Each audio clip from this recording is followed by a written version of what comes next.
Assalamualaikum warahmatullahi wabarakatuh. Selamat pagi dan salam sejahtera bagi kita semua. Di sini kami dari kelompok 1 ingin menyampaikan materi presentasi yang berjudul Analisis Perilaku Biaya. Di sini ada klasifikasi biaya.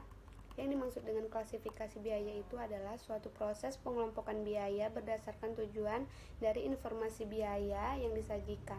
Kegiatan klasifikasi biaya sendiri bertujuan untuk membuat laporan terkait mengenai data yang ada dan bertujuan memberikan data keuangan perusahaan secara faktual, di mana sumber dari klasifikasi ini sendiri didasarkan pada sumber ekonomis yang diukur dalam suatu uang.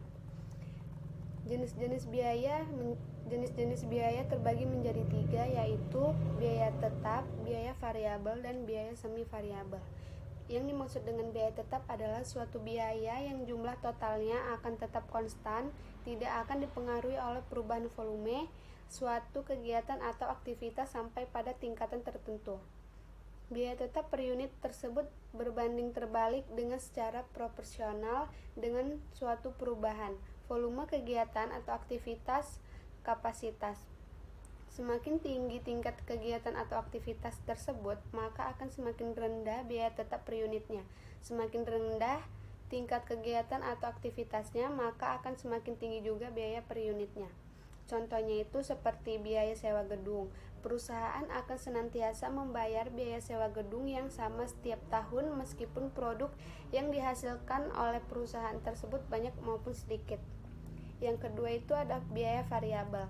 Yang dimaksud dengan biaya variabel itu adalah suatu biaya yang jumlah totalnya tersebut berubah secara sebanding, yakni dengan perubahan volume kegiatan atau aktivitasnya. Semakin tinggi volume kegiatan atau juga aktivitas, maka secara proporsional akan semakin tinggi juga total biaya variabel. Semakin rendah volume kegiatan atau aktivitasnya, maka dalam secara proporsional akan semakin rendah pula total biaya variabelnya. Contohnya, biaya bahan baku sebuah produk, biaya tenaga kerja langsung dalam bentuk bayaran kepada karyawan atau biasanya dihitung berdasarkan berapa unit produk yang bisa dihasilkan per orang. Yang ketiga itu ada biaya semi variabel. Yang disebut dengan biaya semi variabel adalah suatu biaya yang memiliki elemen biaya tetap dan juga biaya variabel di dalamnya. Elemen biaya tetap adalah jumlah biaya minimum untuk dapat menyediakan jasa, sedangkan pada elemen biaya variabel adalah suatu bagian dari biaya semi variabel yang dipengaruhi dengan volume kegiatan. Biaya semi variabel tersebut jumlah totalnya berubah sesuai dengan perubahan pada volume kegiatan. Namun, tetapi tingkat perubahannya tersebut tidak sebanding. Semakin tinggi volume kegiatan atau aktivitasnya, maka akan semakin tinggi juga jumlah biaya semi variabel dan sebaliknya. Contohnya itu biaya bahan baku dan juga biaya tenaga kerja dalam pembuatan suatu produk ialah biaya variabel. Di sini ada beberapa unsur-unsur biaya, yaitu biaya 1 biaya merupakan sumber ekonomi, 2 diukur dalam suatu uang, 3 yang telah terjadi atau yang akan terjadi, 4 dan berguna untuk tujuan tertentu. Fungsi dan manfaat biaya. Fungsi dari biaya adalah mengukur pengorbanan nilai masukan tersebut guna menghasilkan informasi bagi manajemen. Dan manfaat dari biaya adalah untuk mengukur apakah kegiatan usahanya menghasilkan laba atau sisa hasil usaha. Di sini juga ada karakteristik utama. 1. Penurunan aset. Untuk dapat mengatakan bahwa biaya timbul harus menjadi transaksi atau kejadian yang menurunkan aset atau menimbulkan aliran keluar aset atau sumber ekonomik. Aset dalam hal ini harus diartikan sebagai semua aset perusahaan sebagai suatu kesatuan. Yang kedua, ada operasi utama yang menurun. Agar menjadi biaya konsumsi tersebut harus berkaitan dengan kegiatan utama atau sentral kesatuan usaha. Yang dimaksud dengan kegiatan utama adalah kegiatan penciptaan pendapatan atau laba yang yang direpresentasikan dalam kegiatan memproduksi atau mengirim barang, menyerahkan atau melaksanakan jasa. Ada juga karakteristik pendukung. 1. Kenaikan kewajiban. Alasannya adalah agar makna biaya cukup luas untuk mencakupi pula pos-pos yang timbul dalam penyesuaian akhir tahun.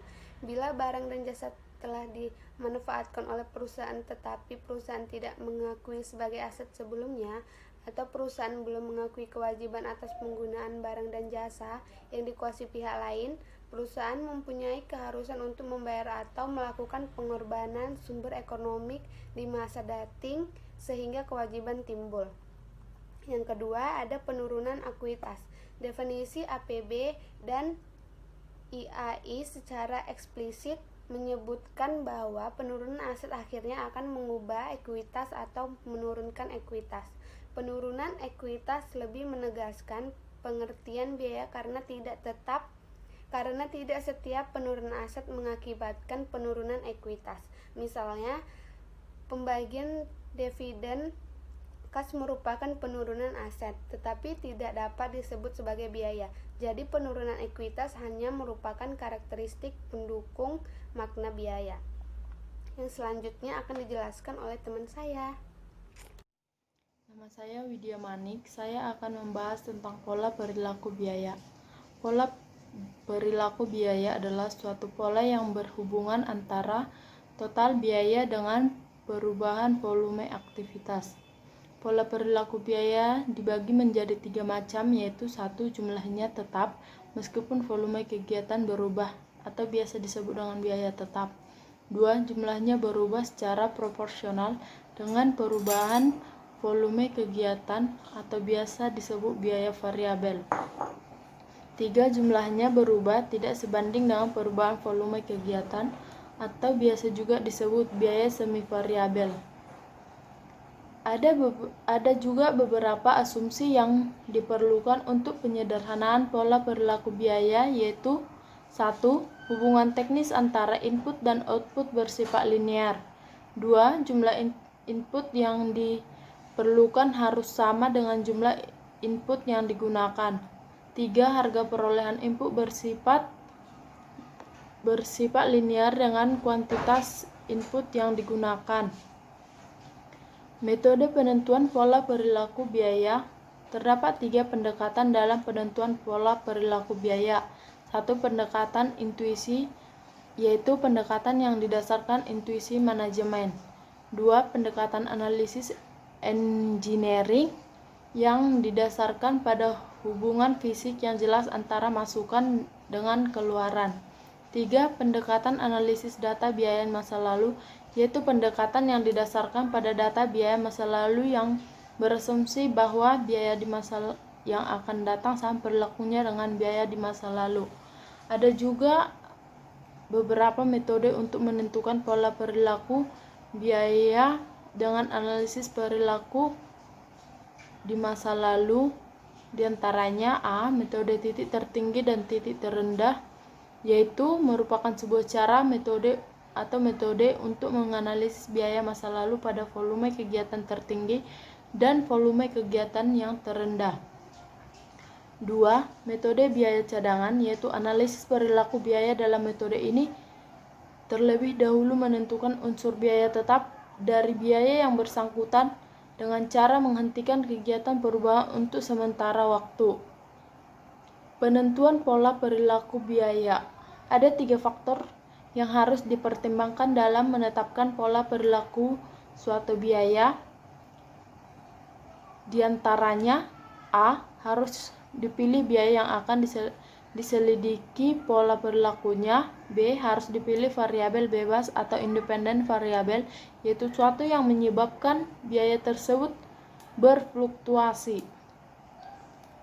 C. Harus dipilih kisaran kegiatan yang relevan atau relevant range of activity, di mana hubungan antara variabel bebas dan tidak bebas yang dinyatakan dalam fungsi biaya tersebut berlaku. Jenis pola perilaku biaya. 1. Biaya variabel atau variable cost. Ini adalah biaya yang jumlahnya berubah secara proporsional terhadap perubahan tingkat aktivitas. Biaya variabel ini juga dibagi menjadi dua, yaitu A. Biaya variabel sejati, yaitu jumlahnya yang digunakan selama satu periode yang akan memiliki proporsi langsung dengan tingkat aktivitas produksi. 2. EB. Biaya variabel bertahap, yaitu upah tenaga kerja pemeliharaan dianggap variabel, tetapi biaya tenaga kerja tidak memiliki perilaku yang sama dengan biaya bahan langsung dan waktu kerja bagi tenaga pemeliharaan biasanya ditentukan dalam bentuk borongan. 2. Biaya tetap atau fixed cost. Biaya ini merupakan biaya yang selalu tetap secara keseluruhan tanpa terpengaruh oleh tingkat aktivitas dan total biaya bersifat konstanta. Ada dua faktor yang berkaitan dengan biaya tetap yang telah ditentukan, yaitu 1. Biaya-biaya tersebut bersifat jangka panjang. 2. Tidak dapat dikurangi menjadi nol meskipun pada jangka pendek tanpa mengganggu tingkat profitabilitas atau tujuan jangka panjang. 3. Biaya semi variabel atau mixed cost, yaitu merupakan biaya yang berdiri atas elemen biaya variabel maupun biaya tetap, atau itu disebut juga dengan biaya campuran. Biaya yang semi variabel ini memiliki karakteristik sebagai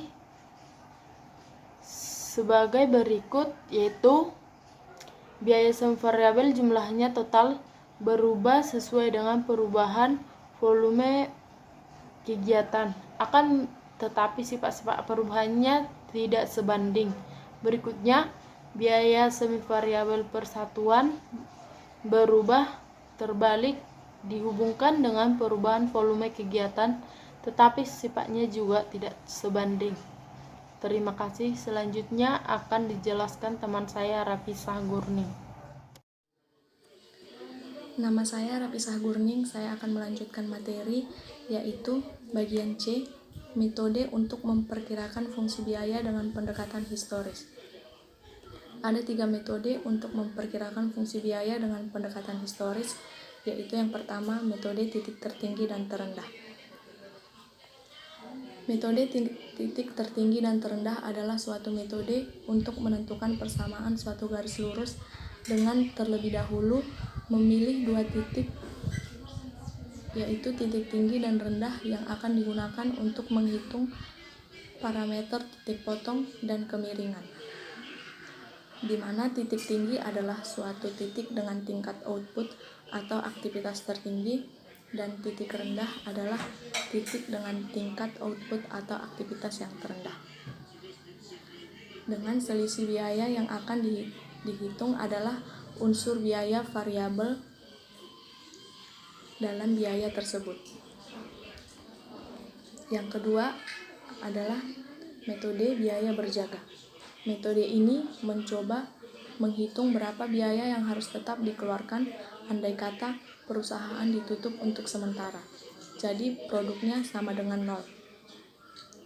Biaya ini disebut biaya berjaga, dan biaya berjaga ini adalah bagian yang tetap. Perbedaan antara biaya yang dikeluarkan selama produksi berjalan dengan berjaga adalah biaya variabel. Yang ketiga adalah metode kuadrat terkecil. Metode kuadrat terkecil linear adalah suatu metode yang digunakan untuk menentukan hubungan linear dari suatu data agar dapat diprediksi nilai-nilainya, yang mana nilai tersebut tidak terdapat pada data-data yang kita miliki. Terkadang, proses yang melibatkan metode kuadrat terkecil untuk menentukan hubungan 2 variabel data berupa fungsi linear disebut sebagai regresi linear. Dalam persamaan garis regresi, Y sama dengan A ditambah BX, di mana Y merupakan variabel tidak bebas yaitu variabel yang perubahannya ditentukan oleh perubahan pada variabel X, yang merupakan variabel bebas. Variabel Y menunjukkan biaya, sedangkan variabel X menunjukkan volume kegiatan. Rumus perhitungan A dan B dapat diketahui dengan cara sebagai berikut. B sama dengan N dikali sigma X Y dikurang sigma X dikali sigma Y per N dikali sigma X kuadrat dikurang sigma X kuadrat. Sedangkan A sama dengan sigma Y dikurang B dikali sigma X per N. Untuk contohnya masing-masing dapat kita lihat di dalam PPT. Baiklah, sekian untuk penjelasan materi dari bagian saya. Selanjutnya akan dilanjutkan oleh teman kita, Alda. Terima kasih. Warahmatullahi wabarakatuh. Nama saya Alda Lapis Heltobing. Saya akan menjelaskan ukuran masukan input dan keluaran output dalam perilaku biaya. Ukuran masukan atau input adalah berhubungan dengan sumber-sumber yang digunakan di dalam suatu pusat biaya atau cost center. Contohnya, jumlah tenaga kerja langsung, biaya tenaga kerja langsung, dan bahan baku yang digunakan. Dan yang kedua, keluaran output, yaitu ukuran berhubungan dengan barang dan jasa yang mengalir keluar dari suatu pusat biaya atau cost center. Yang kedua, ukuran dalam satuan uang dan fisik dalam perilaku biaya, yaitu satuan ukuran volume aktivitas yang dinyatakan dalam satuan fisik seperti jam tenaga kerja langsung kadang lebih baik bila dibandingkan dengan satuan rupiah seperti biaya tenaga kerja langsung, karena ukuran yang pertama tidak dipengaruhi oleh perubahan tenaga kerja atau tarif. Kenaikan tarif upah yang menyebabkan naiknya biaya tenaga kerja langsung meskipun sebenarnya tidak ada kenaikan volume aktivitas. Oleh karena itu, di dalam situasi seperti ini, ukuran yang dinyatakan dalam satuan harga tenaga kerja langsung akan dapat menyesatkan. Mungkin ini saja yang dapat saya sampaikan. Assalamualaikum warahmatullahi wabarakatuh. Selanjutnya saya akan membacakan kesimpulan. Yang pertama, makalah perilaku biaya atau cost behavior adalah salah satu materi akuntansi biaya yang penting dalam proses pengambilan keputusan oleh manajemen perusahaan. Yang kedua, dalam jangka pendek tidak semua biaya berubah jika volume aktivitas mengalami perubahan. Yang ketiga, oleh karena itu untuk perencanaan laba jangka pendek, informasi perilaku biaya sangat bermanfaat bagi manajemen perusahaan.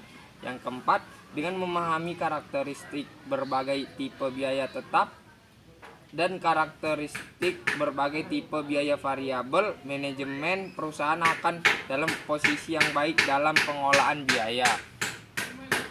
Yang kelima, dua pendekatan tersedia untuk menentukan pola perilaku biaya, yaitu pendekatan analisis dan pendekatan historis. Yang keenam,